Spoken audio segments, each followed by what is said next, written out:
Well, hi, thank you all for coming today. We are the DL50 marketing team for 5 Points Farmers Market.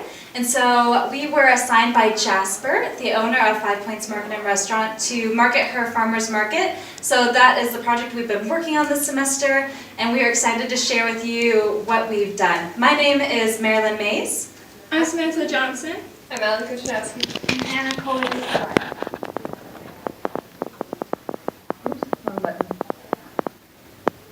Now, what we are going to go through with you today is the stuff that we finished, that we accomplished in marketing this farmers market.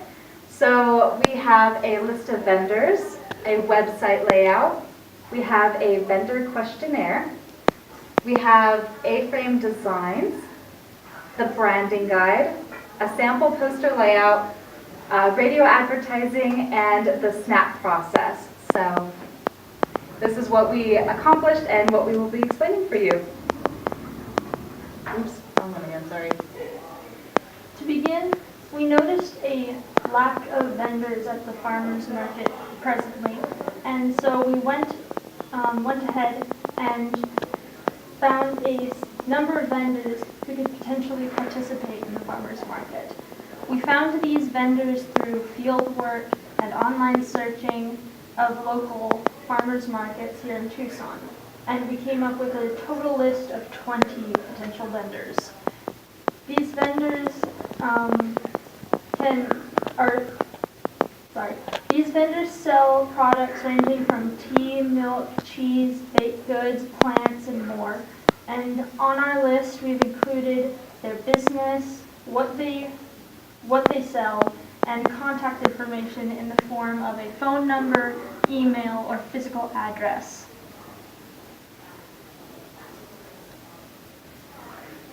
After reviewing the 5 Points website and 5 Points website for the farmers market and restaurant that Jasper created, we noticed the lack of attention it was drawing towards the farmers market.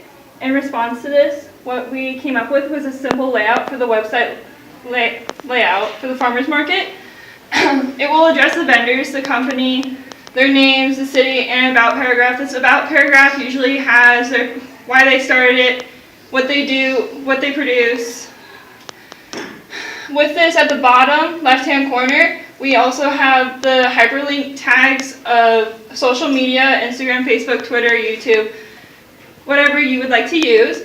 Alongside that, we also have the map, the location, and up in the top left-hand corner, it also has the location and the time and dates that it will be up and running. So vendors are the heart and soul of the farmers market, aside from the customer base. So in order for the customers to get to know the vendors better, we created a questionnaire for prospective vendors and current vendors to fill out.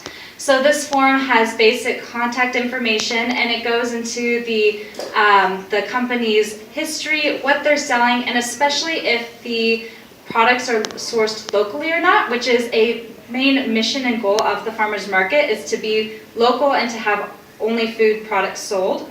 So Jasper, the owner of the restaurant, could use this survey to give to prospective vendors to kind of screen test them to see if they're actually local, see if they actually have food products, and also to give to her current vendors so that information can be collected on the current vendors, and this information can be translated and put on the website, on the webpage that we designed, and that way customers can get that personal connection with the vendors and be excited to attend the farmers market every Sunday when the market runs. So Another issue that was brought to mind was that when we attended the farmers market ourselves, so we wanted to suggest creating some signs of different types to let people know that the farmers market is in fact there. We started with suggesting creating an A-frame design, an A-frame being a two-sided sign made of 2 planks of wood connected by a set of hinges, and created a preliminary design there to the far left using the font from the 5 Points Market website and creating a very simple design of a tomato plant with 5 tomatoes and 5 leaves, sticking with the 5 points theme. Next, another suggestion for the A-frame would be to create a customizable A-frame using chalkboard paint. That gives the employees and Jasper a chance to be a bit more creative with their design, changing it on a weekly basis for events or if they have any new products at the farmers market that they would like to advertise. Finally, another suggestion would be to create lawn signs such as the one in the center image.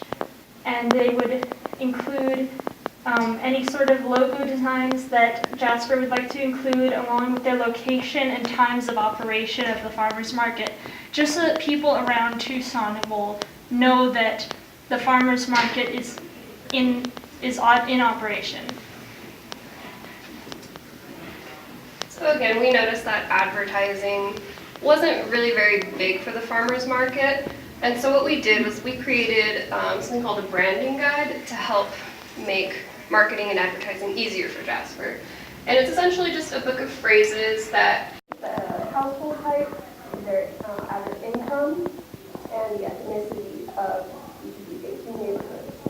And from that, we took sample phrases and test phrases and keywords, and then separated these keywords into each neighborhood. So we have an example. Here it is. Okay. The farmer's market, I believe, is about here, so it's pretty close. It's on there. Definitely So, very yeah, all of those neighborhoods are pretty much within walking distance if you don't have a car. So it's or a biking. downtown neighborhood? Yes. Okay. All of these are downtown neighborhoods. Yeah, because we actually looked up a downtown Tucson map, and then this was a website specifically for downtown Tucson. Yeah. So. And who were the vendors? I didn't see a list of them. We did not have, oops, We couldn't provide the full list on the slide, considering there are a total of 20 vendors.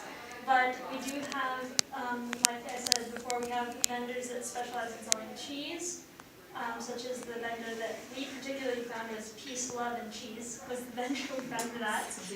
And then we have several vendors selling produce, several selling baked goods. And the list was just too extensive. 3.4% Black people, and then less than 1% of Asian people. And so with these demographics, we picked certain phrases and keywords that we thought would catch these people's attention. So we use things like organically grown produce. We have households with children, which is only 13%, and households without children, which is only 87%, or which is 87%. Would definitely be 6 to 10 a.m. This is when people are heading to work, heading to school, getting up in the morning. They definitely had the highest average by far during the morning, and the costs were just as average to any other costs. 93.7 KRQ. They were a little more pricey, but they do reach 200,000 people a day, and that's on average. Their costs were $780, which was from early in the morning when people were heading to work, heading to school. Then we have the 3 p.m. to 7 p.m. when people are heading back from work. Also a great time. They have on average 130,000 listeners a day or more for heading back to work or heading to school or work. Next we have the SNAP approval process guide. Here we put together a couple of key points in this guide. First we have the certification by the it is certified by the farmers market. It also is certified by the vendor. And what I mean by this is each vendor needs to be certified in order for the farmers market to be certified as a whole and use the equipment as a whole. If not, the vendors have to get their own equipment, and it's just a little chaotic. So it is recommended, not recommended, it is suggested that you use as a market.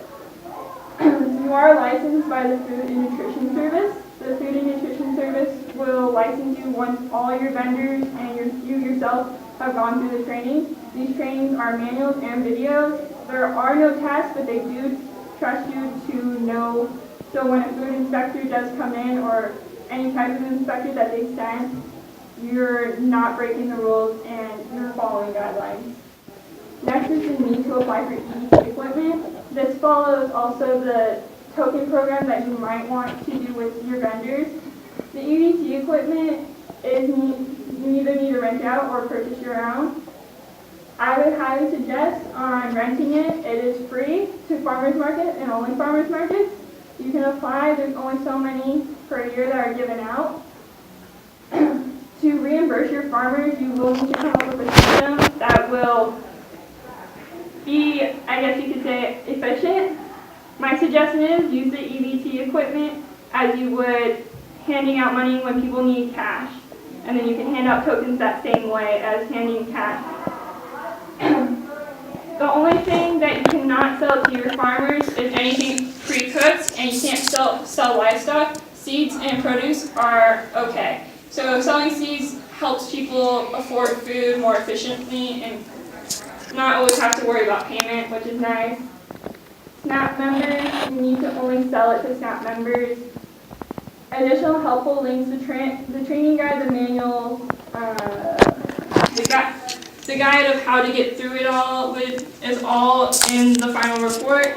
So any further with it, and did another radio station that seemed very interested in the farmers market because they do reach a lot of college students, and I think Jasper definitely wants to reach out to all age groups, but I think college students were also her main deal because they are very close to the farmers market. And most of these neighborhoods, as they were showing on the branding guide, the demographics, most of the surrounding neighborhoods were college students. Thank you. You're welcome. Thank you, guys.